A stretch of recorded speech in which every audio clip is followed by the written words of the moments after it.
Hello, everyone. Welcome to another episode of the Geek Out Room podcast. Don't forget you can watch our episodes over on the Sauceless Entertainment YouTube channel, and you can listen to our episodes over on Spotify and Apple Podcasts. Just type in Geek Out Room podcast in the search engine, and you should find us. Today, we're reviewing Dispatch, the video game.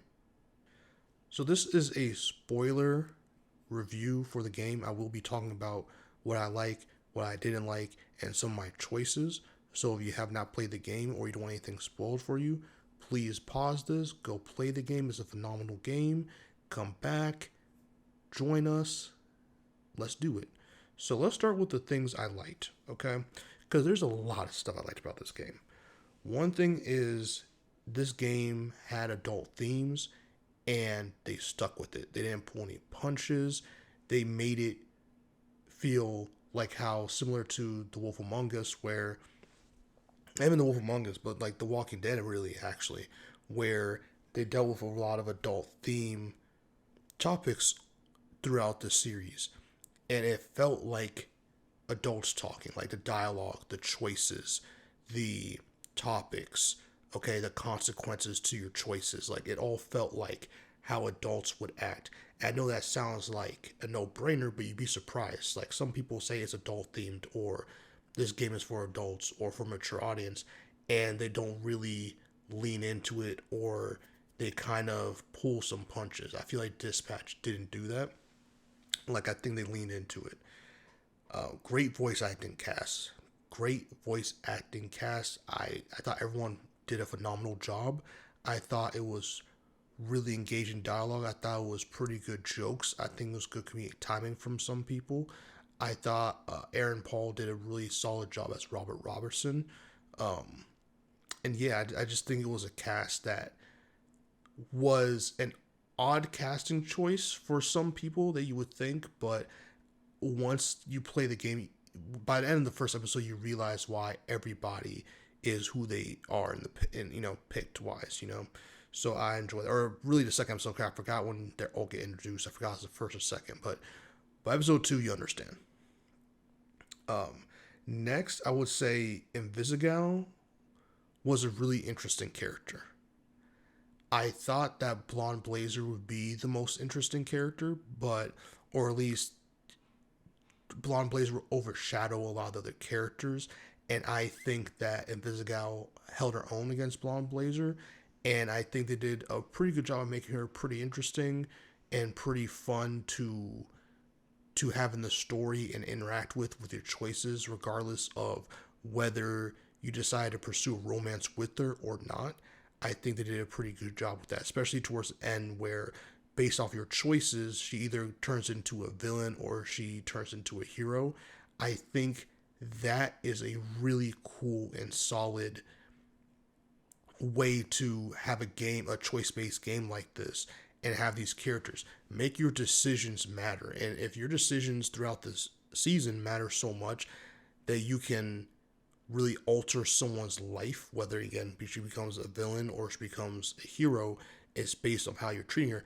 And from what I seen, because obviously I've only did one run through and picked the choice I picked, but you don't have to pursue necessarily a relationship with Invisigal for her to turn to a hero, if I'm not mistaken. Like I think you can still pursue Blonde Blazer and still treat Invisigal correctly and have her become a hero. So that's also cool that you're not forced to have a relationship with her for her to become a hero or a villain. You know what I mean? Like you can still be romantic with her and she can still end up a villain. You can still be romantic with Blonde Blazer. She'll end up a villain or a hero. Like I think that's very interesting and I think that's a really good way to make sure your audience knows that the decisions they make actually matter in games like this. Blonde Blazer was awesome. Speaking of Blonde Blazer again, she was really sick. She was super awesome, and I thought the voice acting was good. I thought all her moments were badass and powerful, and yet, and also like for example, like the moment where she, even from day one, where she comes in, swoops in, and saves you, relocates your arm, or going to the part where she's there for you when you're down sometimes, especially what happened with Chase, and she's there for you, or moments in the last episode, or second to last episode, where, second to last episode, where she swoops into the dive bar to save you. Like, there's moments like that, or the final fight where she's just flying all around trying to help you, and you're 2v1ing either Sonar or Coop, depending on who you pick. There's so many really dope moments with Blonde Blazer. Like, Blonde Blazer actually is MVP of this series, to be honest with you. Like, really, really good. So that's why I'm really surprised that Invisigal, at least in my opinion, stood her ground enough to Blonde Blazer's character, but Blonde Blazer was the MVP of this series. Probably the best character. Chase was amazing. Chase was hilarious. He was funny. He adds so much heart and levity to the series. I mean, it's not like it was a super depressing drama like Zack Snyder type stuff, but Chase added really good comedic relief. He was the funniest by far. I can't imagine Dispatch without Chase in this series. So shout out to that. That's a really great character. Robert was a normal dude in crazy circumstances. He didn't have superpowers, and I thought Aaron Paul played the voice and the demeanor and the emotes really well throughout this game. I think that having a character be so normal but his surroundings not is a really good way to do a choice-based game like this, because your decisions matter even more, and you get to interact with superheroes or people with superpowers in such a different way than you had superpowers. So I definitely like that. Great romantic moments. Obviously, episode 4 with Visigal, or no, is it episode 4? I think it's episode 4 with the Visigal having her wet dream, and then kind of just basically thirsting after Robert for the entire episode. Like, that was funny.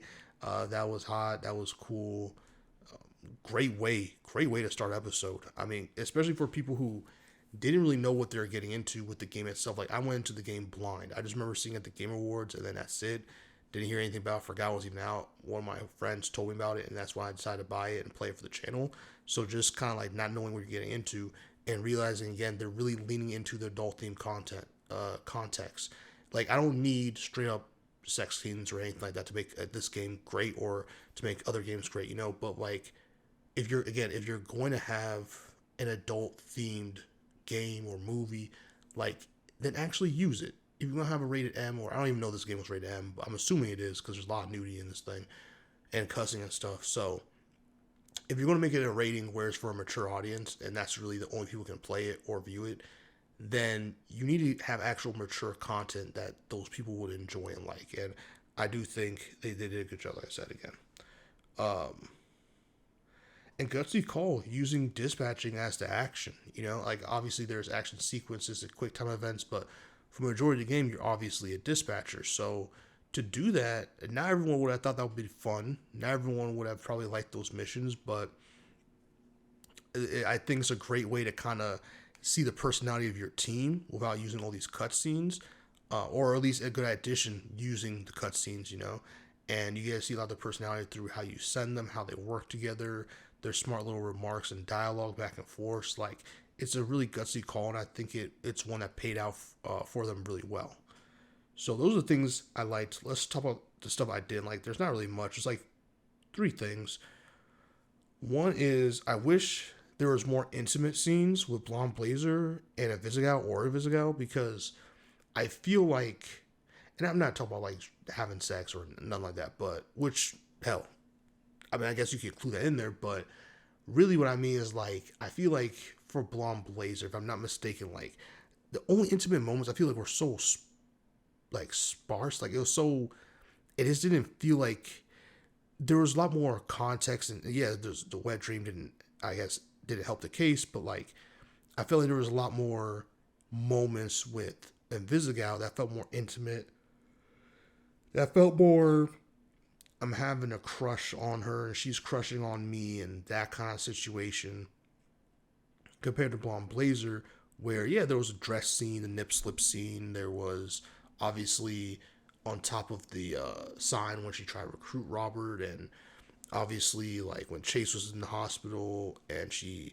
like kissed his hand, or when the party was happening in Robert's apartment and she kissed him goodbye. Like there's those little moments which are nice, but I feel like if Vizagal had way more, like, it's almost like you know what it is. For me, it felt like you were meant to pick a Vizagal instead of having true two options. To me, again, that's just how when I played it, how I viewed it. I only played one run through, so on other run throughs maybe it'll be different. Who knows? But yeah, I wish there was a little more. Even with Visiga, I wish there was more intimate scenes, which is going to get me to my second point. That kind of ties into this as well. Is that I wish there was an episode dedicated just to them going on a date with whoever you chose. To be honest with you, yeah, you at the end of the episode, was it three, four, I think. Whereas like, your choice either go on a date with Blonde Blazer or you go on a date with Invisigal. You know what I mean? So there's that, right? Which is cool, but like I need a whole episode, or at least I would have liked a whole episode dedicated to just like you're going on a date with whoever you chose, like a second date, I guess, whoever you chose, and the episode could have been, you getting to know this character, you know what I mean? Because yeah, there's scenes where you get to know Blonde Blazer a little bit, get to know Invisigal a little bit, but I think an episode dedicated to just Robert's character getting to know one of these girls in a way where he is romantically interested in them would have been interesting. And it could be an episode where it's like the date didn't go as planned, like they kept on having to save the day, or Blonde Blazer had to save the day, or this guy had to save the day. He had to like dispatch in real life instead of behind a screen or something. That would have been interesting. It would have been an interesting dynamic to have a date while still incorporating his dispatch job. It would have been interesting. So there's definitely different ways to go about it and different ways to do things. So I don't know why. I mean, I don't know. It just would have been interesting to see that. So that's why I hope that we get that if there's a season 2. I hope we do get moments where we can enjoy the way they did it. I think it's not that bad, but I think they could have a dedicated episode to that. So I think the last thing really is just to get to know like other characters more. I think again, there's only so many episodes. There's only so much you can fit into all these things. I get it. I'm not tripping, but I just feel in the episode where they're all at the bar and they have a bar fight together, like that's a really great episode. It's probably one of my favorites, and I'm not mad at it. But it would have been nice. Like if there's, I feel like this could have been 10 episodes. I think it was only 8. This thing could have been 10, 12 episodes. I think it could have been 10, 12 episodes.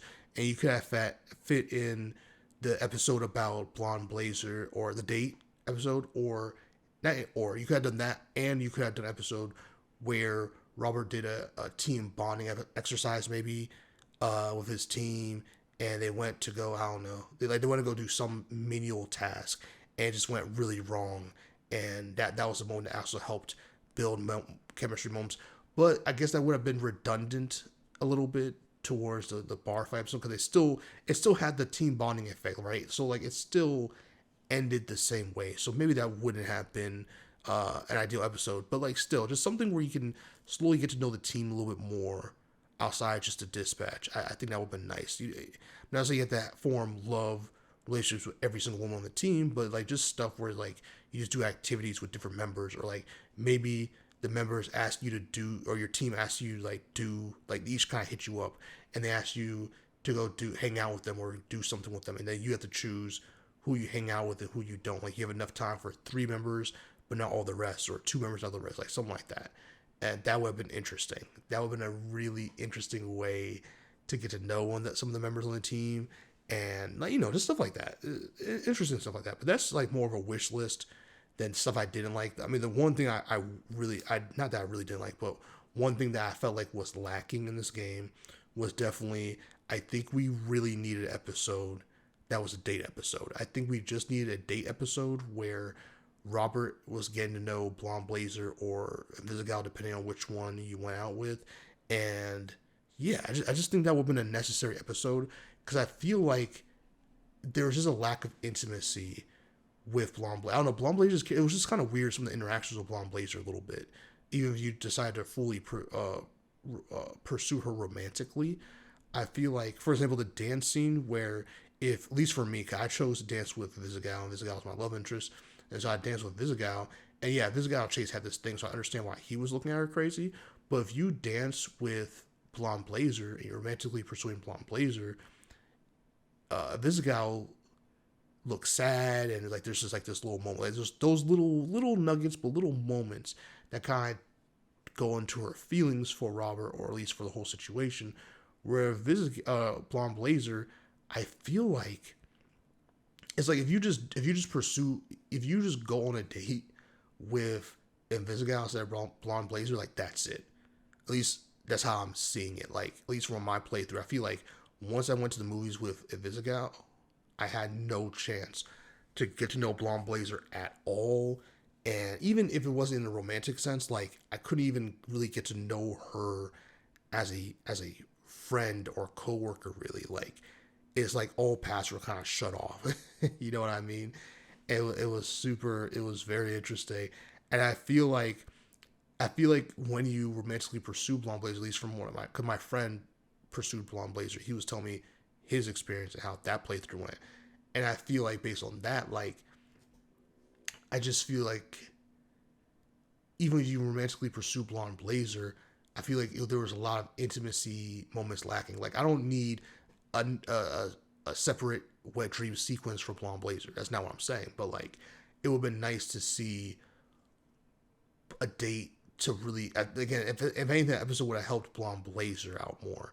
I just feel like her character was kind of lacking when it came to the love interest with Robert, and I feel like they could have beefed that up a little bit more and made it more dynamic, if that makes sense. So, with that being said, that's my review for it. Again, I romantically decided to pursue Invisigal. I got Invisigal to be a hero, and I thought it was a really solid series. But I'm not gonna lie to you, I regret pursuing Invisigal. I think if I had to start over again, I would do Blonde Blazer, because something about Blonde Blazer by the end of the series, bro, she was just MVP. She was clutch, man. She was just clutch, and I feel like Blonde Blazer was a lot more of a straight shooter with you. And again, Invisigal had her issues and stuff she was dealing with, and identity issues. Like, so don't get me wrong. Like, I understand why Invisigal acted like that, but something about Blonde Blazer busting into that bar to save me, I was like, that did something. That woke something up within me. I was like, I made a wrong choice. I'm not gonna lie. I said, damn, I made the wrong choice, man. And she had some cold lines, and she was just clutch throughout this series. She did so much the final fight and throughout this series to really like, or season, to really like hang out and comfort Robert and really be a good friend, just a good human to him, and I could really appreciate that. And that nip slip moment was good too. Like there's great moments with Blonde Blazer, man. And yeah, I just wish, like, I really wish, and I think one of the weaknesses in the game, like I said, it's just that not romantically pursuing Blonde Blazer, I feel like cut her, like, it really lessened her character in ways it didn't really need to. Because you still get certain moments anyway, like her busting into the bar and all that stuff anyway. And the moment at the end where they're drinking the beer, all that, like, you get all that stuff anyway. But I just really feel like there was stuff missing with her character if you didn't romantically pursue her, and like you never got a shot. I feel like it's not like she asked you out on a date to go out to eat or whatever. So I felt like there should have been maybe at least a possibility to at least try to get to know her in a different way, or whatever. So I don't know. Maybe I'm just talking out of my ass there, but either way, that's just stuff of my personal preference. This game is really solid. It's a solid like 9 out of 10 for me, dude. I need a season 2 because I think you could definitely do a season 2 of Dispatch, and it would make sense. And I think they have a really solid team, and I think if they correct some of the romance, I mean, because it wouldn't be a love triangle necessarily, probably, maybe, I don't know, but there would definitely be an interesting way to just like, hey, if you picked, like, just like how Telltale The Walking Dead was like, hey, if you picked Blonde Blazer, this is how you start season 2. If you pick to romantically pursue this gal, this is how you start season 2. If you